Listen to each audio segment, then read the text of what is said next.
Hello one piece fan, तो स्वागत है आपका वन पीस के नए एपिसोड 1087 के एक्सप्लेनेशन वीडियो में। तो लगाओ हेडफोन्स और शुरू करते हैं।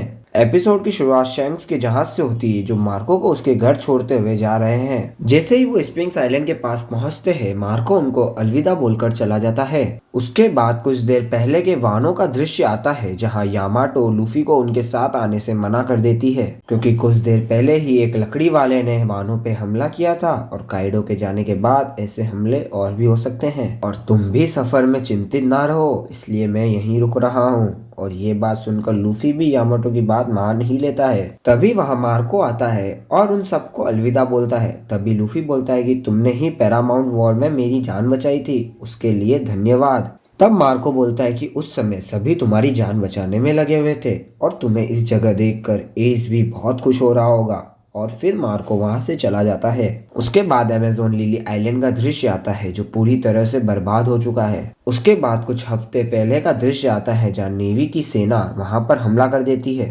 तभी अमेज़न लिली के वासी भी दूसरी तरफ से मुंह तोड़ हमला करते हैं। तभी कोबी युद्ध के मैदान में नए पैसिफिस्टा को भेजता है और उस पैसिफिस्टा के एक ही हमले से वो जगह नष्ट हो जाती है। तभी नेवी सोल्जर्स को एक और जहाज आते हुए दिखता है जो ब्लैक बियर्ड पायरेट्स का जहाज होता है। और फिर ब्लैक बियर्ड के साथ उसके दो साथी वास्को और कैटरीना भी वहां आ जाते हैं। ब्लैक बियर्ड यहाँ पायरेट एम्प्रेस की डेविल फ्रूट पावर्स को लेने यहाँ आया था। जैसे ही नेवी सोल्जर्स ब्लैक बियर्ड पे हमला करने की सोचते हैं, तब ब्लैक बियर्ड केवल एक हमला करता है और वो सारे सोल्जर्स हार जाते हैं। उसके बाद आइलैंड के अंदर का दृश्य आता है जहां कोबी को पता लग जाता है कि ब्लैक बियर्ड यहाँ पायरेट एम्प्रेस को पकड़ने आया है। उसके बाद कोबी हैंकॉक को बोलता है कि हम लड़ाई लड़ना नहीं चाहते हैं, जैसे ही तुम अपने आप को हमारे हवाले करोगी हम यहाँ से चले जाएंगे।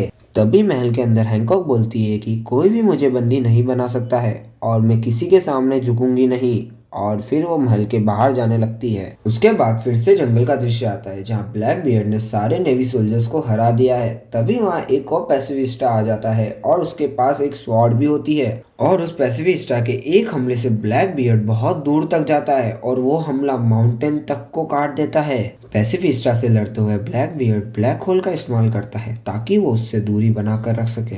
उसके बाद महल के बाहर का दृश्य आता है जहाँ हैंकॉक को देखकर सब उस पे फिदा हो जाते हैं और फिर वो अपने स्लेव हमले से उन सब को पत्थर का बना देती है। तभी वहाँ दोनों पैसिफिस्टा भी आ जाते हैं और उस जगह पर हमला करते हैं। तब कोबी उनको रुकने का आदेश देता है ताकि किसी को भी कोई नुकसान ना पहुंचे।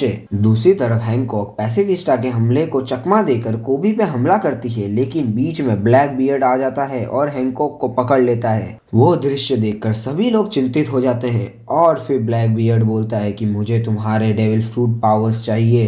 तभी हैंकॉक बोलती है कि ये पावर्स खूबसूरती के बिना कुछ भी नहीं है और अगर तुमने मुझे मार दिया तो तुम्हारे लोग हमेशा के लिए पत्थर ही बने रह जाएंगे। नया यूजर इन्हें पहले जैसा नहीं कर सकता है।